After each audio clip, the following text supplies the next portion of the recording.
انتهى بشكل رسمي الميركاتو في الدوريات الأوروبية وأيضا في المملكة العربية السعودية، حيث نجحت جميع الفرق في دوري روشن في تدعيم صفوفها بنجوم عالمية في طفرة لم تشهدها من قبل.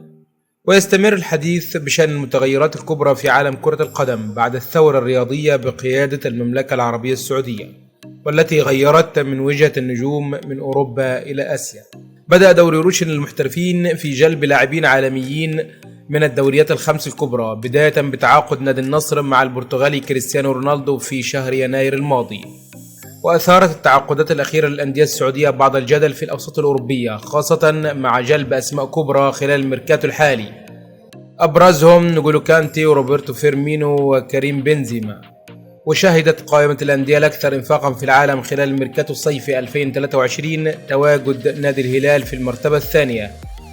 إليكم أكثر 10 أندية صرفا للأموال في الميركاتو الصيفي 2023 المنتهي.